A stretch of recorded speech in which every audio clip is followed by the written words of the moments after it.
ये जो हेजिटेशन आती है ना आपके अंदर, ये इसलिए आती है क्योंकि हमने इंग्लिश को एक बहुत बड़ी चीज़ बना देते हैं हम कि अरे इसको इंग्लिश आती है, इंटेलिजेंट होगा, तो हमें इसलिए लगता है कि वहाँ पे हेजिटेशन हुई। तो no, English is just a language. Notice करती हूँ कि हम जो हैं, जितना भी हम आगे अपने करियर में जो भी करते हैं, हम लोगों को देख कर करते हैं। फॉर एग्जाम्पल, हमारे आसपास वाले क्या कर रहे हैं, किसी ने नॉन मेडिकल फील्ड लिया है तो चलो हम भी लेते हैं, इसमें करियर बना लेंगे। का कोई रिसर्च नहीं होता किसी भी चीज़ को लेकर, हम लोगों की बात सुनते रहते हैं। हमारे मम्मी पापा ने कहा ये वाला एग्ज़ाम कर लो, 2 साल की मेहनत है, हो जाएगा।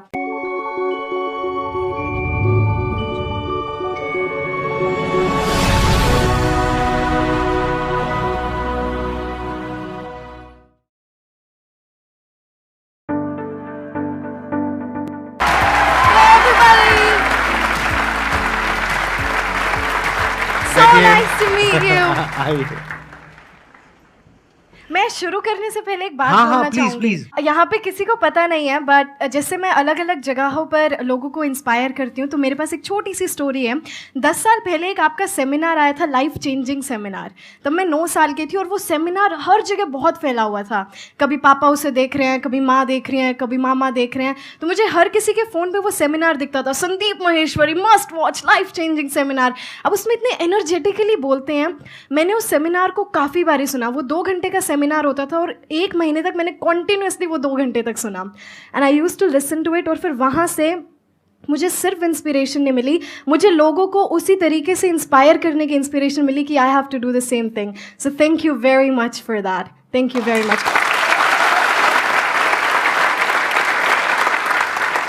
आपके आई थिंक कई तरह के एक्सेंट है ना, मैंने देखा आपका एक वीडियो में देखा था मैंने कि आप यूएस एक्सेंट में भी बोल लेते हो, यूके में भी बोल लेते हो, और कौन कौन से एक्सेंट? ब्रिटिश, अमेरिकन, आरपी, पोश, ऑस्ट्रेलियन, स्कॉटिश, कैनेडियन, नॉर्फॉक। अभी कौन सा चल रहा है? अभी के लिए कोई सा नहीं, अभी ये न्यूट्रल है। अच्छा, अभी नॉर्मल है। हाँ। अब आप मोटिवेशनल स्पीचेस भी दे रही हैं जी, लोगों को इंग्लिश भी सिखा रही हैं। आपका यूट्यूब चैनल भी है जहाँ पे अराउंड 1 मिलियन सब्सक्राइबर्स हैं। It's nothing compared to you. That's absolutely fine. अभी आपकी एज भी नथिंग कंपेयर्ड टू मी है। तो अब मैं ये जानना चाहूंगा कि ये इसकी शुरुआत कहाँ से हुई, यानी आपके अंदर एक थॉट कहाँ से आया कि मेरे को इंग्लिश बोलना सीखना है? ये एक्चुअली थॉट पहले मुझे नहीं आया था, मेरे पापा को आया था। पापा भी यहाँ पर है? जी, मेरे पापा वो बैठे हुए वहाँ पे। उन्हें ऐसा लगता था उस टाइम पे, आई वॉज बोर्न इन 2003। तो जब आप इंग्लिश बोलते हैं, खासकर हमारी कंट्री में, अब तो ऐसा नहीं है, पहले आपको एक अलग से एज मिलती थी कि अच्छा इंग्लिश बोलता है, यू मस्ट बी इंटेलिजेंट, उस तरीके की एज मिलती थी। तो वहाँ से फिर पापा को लगा अपने बच्चों को इंग्लिश सिखानी है। अब घर में सब हरियाणवी बोलते हैं, कोई बोलने वाला था नहीं। तो पापा को जितनी थोड़ी बहुत आती थी, घर पे चीज़ें होती थी, गांव वाले घर में जो चीज़ें होती हैं, हल्दी, नमक, चिमटा, फूकनी, ऐसी ऐसी जो चीज़ें होती हैं गांव में, तो वो सभी मुझे इंग्लिश में बताने लगे वो। पर इंग्लिश में वो फ्लुएंसी नहीं आई, क्योंकि फ्लुएंसी आसपास किसी में थी ही नहीं। तो उस इंग्लिश की फ्लुएंसी लाने के लिए मेरे को पापा रेड फोर्ट और इंडिया गेट लेके जाते थे संडे को। हर संडे मैं और पापा हरियाणा से निकलते थे, we used to come to Delhi. तो वहाँ पे वो फॉरेनर्स होते थे, तो मैं उनसे बात करती थी कि excuse me, can I please have 30 seconds of yours. तो वो मुझसे बात करते थे, तब उनका एक्सेंट सुनती थी मैं कि इनका एक्सेंट बड़ी अलग चीज़ है। वो एक क्यूरियोसिटी आई कि पापा ये ऐसे क्यों बोलते हैं, ये अपना टी क्यों खा गया यहाँ पे, ये आर को ऐसे अपना why is rolling is tongue, ऐसा क्यों है। तो पापा से जैसा अपना हरियाणवी डायलेक्ट है, ये उनका डायलेक्ट है। हालांकि वो एक्सेंट था, पर उस टाइम यही लगता था ये उनका डायलेक्ट है। फिर उसके बाद हमने बीबीसी देखनी शुरू करी। तो मैं बीबीसी से एक्सेंट का पता लगेगा कैसे बोलते हैं, तो मैंने प्रैक्टिस करी। तो बीबीसी न्यूज़ और सीएनएन न्यूज़ दोनों मैं इकट्ठी सुनती थी, एक पे ब्रिटिश एक्सेंट, एक पे American accent. Then I used to mimic the whole news, जो उनका एक्सेंट होता था। वहाँ से लगा अब इसमें फ्लुएंसी चाहिए, इसमें भी मास्टरी चाहिए। फिर उस मास्टरी के लिए I used to watch YouTube videos, I used to read phonetic transcription of different accents, and that's how I learn 9 different accents today. क्या बात है। तो अब आप लोगों के माइंड में कुछ क्वेश्चंस आ रहे होंगे इनसे रिलेटेड, जो भी आप लोगों के माइंड में आ रहे हैं आप पूछ सकते हैं। जानवी मैम, पहले क्वेश्चन आपसे है कि मतलब अभी जो मैं तैयारी कर रहा हूँ, नीट का तैयारी कर रहा हूँ, तो इंग्लिश सीखने के लिए उतना टाइम नहीं मिलता है कि मतलब पढ़ाई छोड़ के अगर मैं इस चीज़ पे ध्यान दूँ उतना, तो उस पढ़ाई पे फिर मेरा वो चला जाता है, मतलब कम आने लगता है मार्क्स वगैरह वगैरह। तो ये कॉन्फिडेंस लाने के लिए कि जैसे आगे अगर नीट अगर पास हुआ तो फिर एमबीबीएस की सीट में, एंड वहाँ तो इंग्लिश काफ़ी सारा नेसेसरी है, तो उस चीज़ को कैसे मतलब बिल्डअप करूँ कि मैं तो हाँ मुझे अब आ गया कि मैं अब जाके मतलब वहाँ पे जाके ये नहीं होगा, हेजिटेशन मुझे नहीं होगी बोलने के लिए।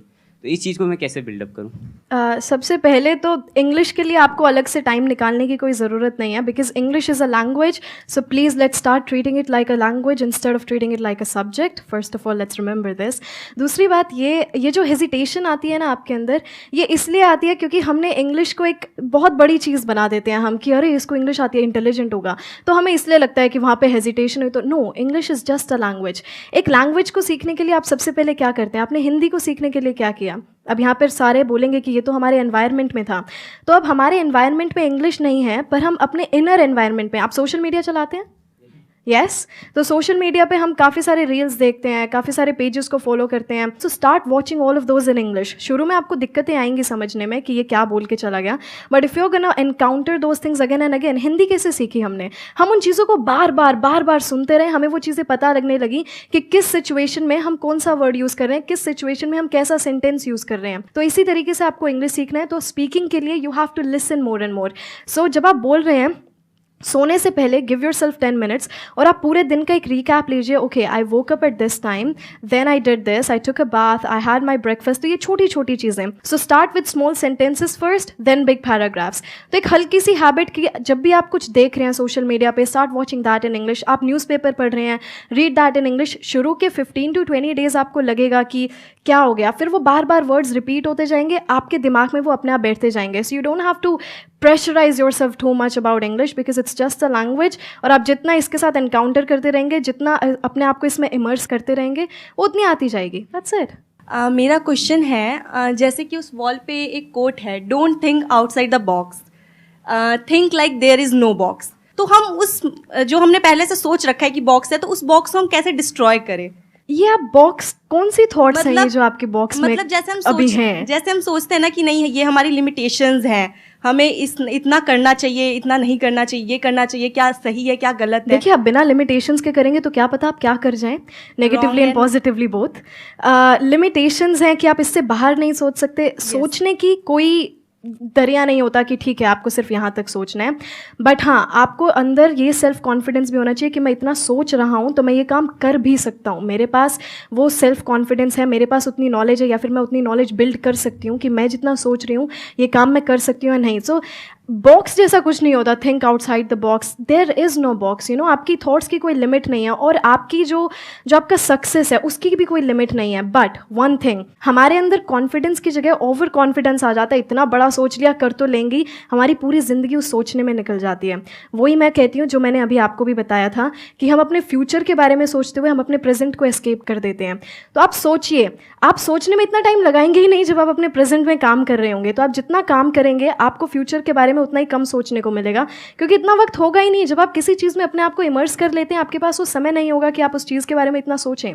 तो देयर इज़ नो बॉक्स. आपके दिमाग में ये कभी आएगा भी नहीं, oh there is a box. No, there is no box. You just have to do your work and your everything's gonna be great, everything's gonna be perfect. Thank you. देखना, ध्यान से समझना, ये जो लिमिटेशंस हैं या ये जो बॉक्स है, ये बॉक्स क्या है, पहले तो इसको अच्छे से समझ लो.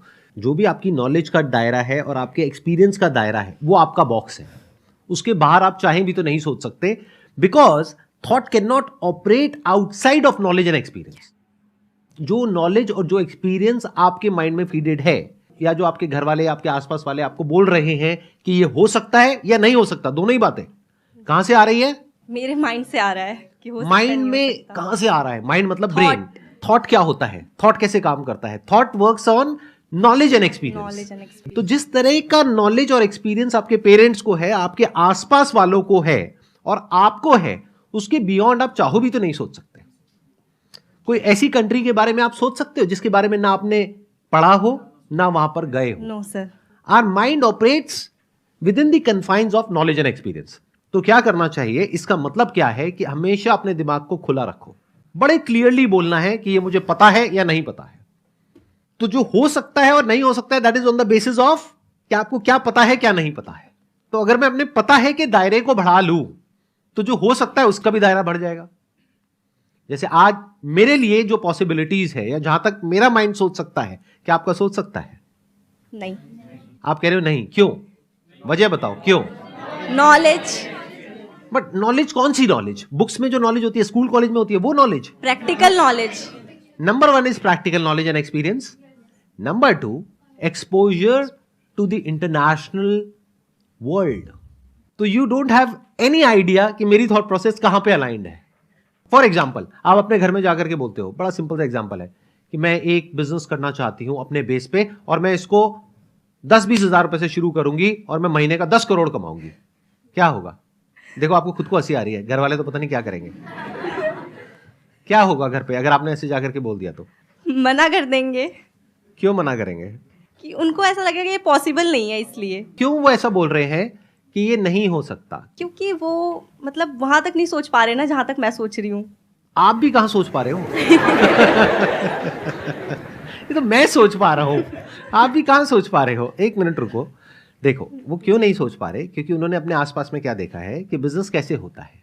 इंडिया में अगर आप ज्यादातर देखोगे बिजनेसेस कैसे होते हैं, पैसा लगा करके पैसा कमाया जाता है। पहले बहुत बड़े पैसे की इन्वेस्टमेंट करी जाती है और वो जो पैसा लगाया जाता है उसमें बहुत बड़ा रिस्क होता है। तो पहले तो हमने अपने आसपास में यही देखा है, तो उनका एक्सपीरियंस यही कहता है। नॉलेज बिजनेस से रिलेटेड कहीं कुछ है ही नहीं। स्कूल में, कॉलेज में थोड़ा बहुत बिजनेस स्टडीज पढ़ लिया, वो बिजनेस थोड़ी ना होता है।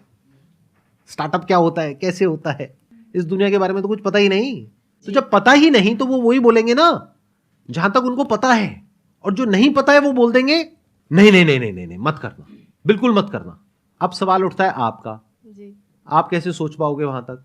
अगर ऐसा कुछ हो जाए तो बुरा है या अच्छा है? नहीं, अच्छा है, बुरा नहीं है। क्यों?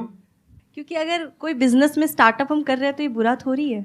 अब अगर आपको अपनी थॉट प्रोसेस को ऐसा बनाना है तो यहाँ पे अब दो चीजें समझने वाली है। एक तो ये कि अगर आप किसी और की थॉट प्रोसेस चेंज करना चाहते हो तो उसके ऊपर आपका कंट्रोल 0% है।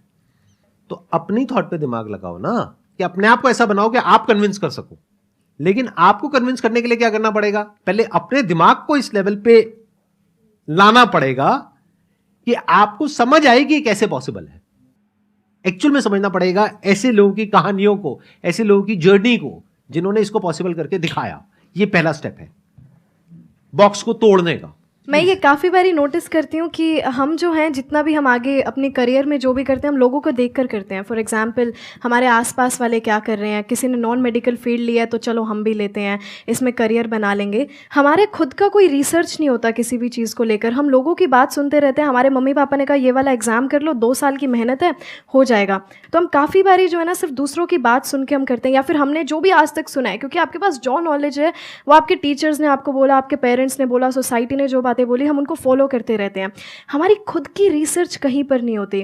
अब मुझे कब क्या पता था कि मैं 6-7 साल की थी कि कुछ एक्सेंट नाम की भी कोई चीज़ होती है, but I had a curiosity कि ऐसा कुछ करना है। तो मैंने खुद की रिसर्च करी, इसकी क्लासेस कहाँ से मिलेंगी, इंडिया में कोई नहीं सिखाता तो इसका ऑनलाइन कहाँ से मिलेगा। So have your own research, build your own ideas, books पढ़िए ज़्यादा से ज़्यादा। अब थोड़ा सा बाहर निकलेंगे ना, लोगों से बात करेंगे, आपको पता लगेगा हम एक ही चीज़ में खुश होते रहते हैं। एक कोट काफ़ी चलती है आजकल सोशल मीडिया पे, you can't build a kingdom with someone who still craves attention from the village. तो आप वहाँ पर सोचते रहेंगे, आप वहाँ की लेवल की बातें कभी नहीं सोचेंगे। तो आप बाहर निकलिए, लोगों की बातें सुनिए, बुक्स पढ़िए अलग अलग। तो इस दिमाग को है ना खोलिए, सिर्फ एक फील्ड पे नहीं रहना है हमें, अलग अलग फील्ड्स को भी एक्सप्लोर कीजिए।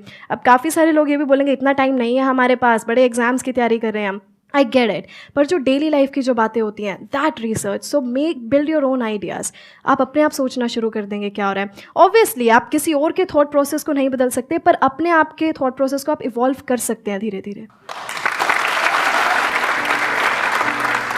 Thank you everyone. Thank you so much. Thank you. Thank you ji. Thank you very much. Thank you so much.